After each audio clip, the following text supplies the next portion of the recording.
Butcher from the Philippines, from Del Monte, Pampanga pa guys. Ayan, si Sir Alex. Tinanggal na agad yung tenderloin. Mabilis to.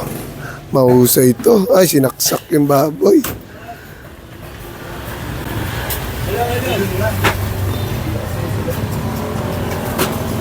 Okay lang yan. Malupit, malupit.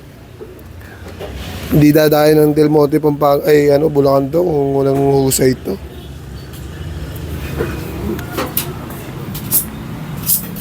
Yan. Ganun lang, basic lang, di ba?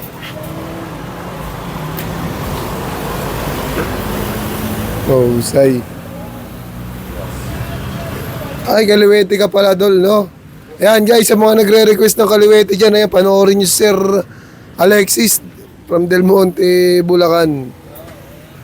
Kaliwete yan, ha. First time natin makapanood dito sa atin ng kaliwete. Sa mga nagre-request dyan, guys, ito na yung pagkakataon nyo para mapanood nyo yung left-handed na nagkakalas. Nagulat din ako, kaliwete pala si Sir, no? Ayan. Hindi ko na matandaan yung pangalan na nagre-request ng left-handed. Pero, ayan na. Pagkakataon nyo na to. Yung ikaw lang sapat na taga Dubai. Kaliwete ka rin. May nauna na sa'yo. Si Sir Alexis na yung nagpakita sa atin ng left-handed. Yun lang. Hindi talaga siya sanay no? Sa knife lang yung gamit kapag nagpa-primal cuts. Talagang gumagamit siya pwede na mapag-iwala yan, Sir Alexis. Yan. Hindi na talaga siya sanay sa knife lang kasi gumagamit talaga sila ng meat cleaver. Pero syempre, sabi ko nga, pagdating nga sa abroad, di naman magagamit yung meat cleaver, no? Walang meat cleaver na ginagamit pag nasa abroad ka na. Kaya, panoorin nyo lang mabuti si Sir Alexis, left-handed.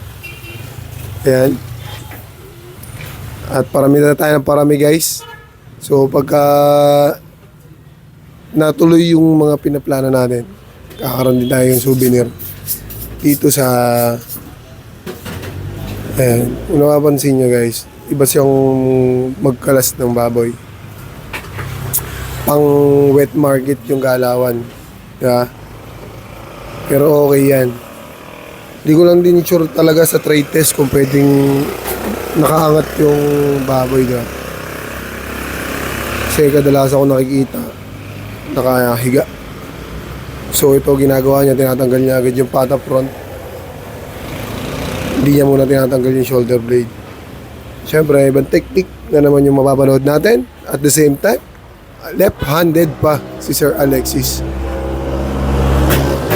First time ko makapanood ng left-handed dito sa tindahan natin, no? Nakapanood na ako ng left-handed sa may singer sa Juliana. Yan, kung napapansin nyo guys, galawang wet market, hindi agad natanggal yung shoulder blade nila. Pero syempre, papatanggal natin yan. Mabilis na mabilis. Talagang sanay na rin talaga to. Sanay na sanay na.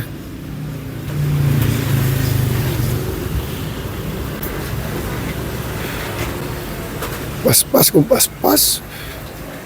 Napakabilis na galawan. Dapat. Pero nangyari. Okay lang yan. Tuloy mo lang. Tanggalin mo yung bias tsaka yung ano.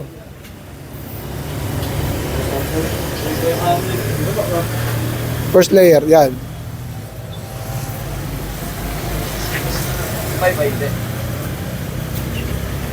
Siya na bahala. Papatanggal natin niya kay Sir Alex.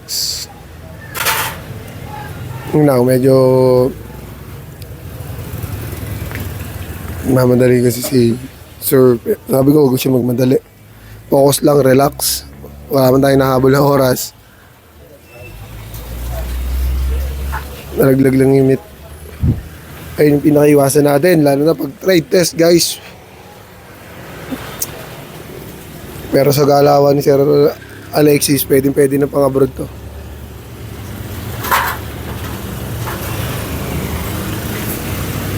Pang abroad na yung galawan na to.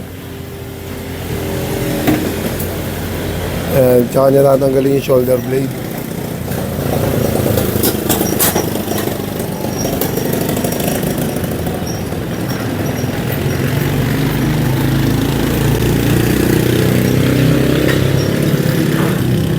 Yan.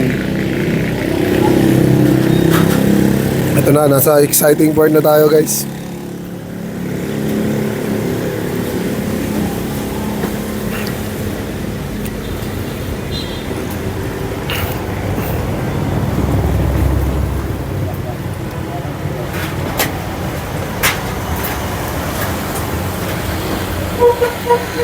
Exciting part.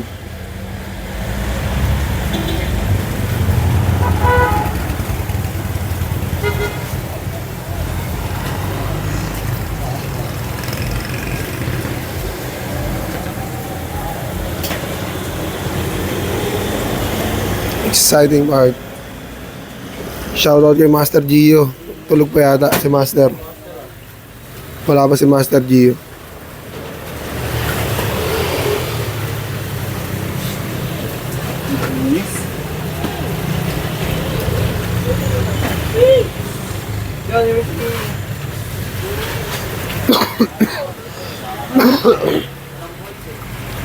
Ayan. Ganyan talaga magtanggal ng shoulder blade pag sa wet market, no? Ang kaibahan lang sa ginagawa natin, kaya natin yung una yung shoulder blade para mayroon tayong hawakan na pato front. Sa ganito kasi, ipapasok mo yung daliri mo sa laman ng meat para mahatak mo yung shoulder blade. Kung baguhan ka, medyo mahirap yung ganitong technique sa mga baguhan. Kaya tinuturo natin sa mga baguhan yung mga basic. Tandaan nyo guys, sa basic nagsisimula ang lahat. Pag alam mo yung basic, madali na yung maging pro kapag ka talaga marami ka na nahawakan na baboy. Lalo pag nasa abroad ka na. Pag alam mo yung basic guys, napaka-easy lang sa'yo na pagkakalas. Medyo pressure, pero kaya naman.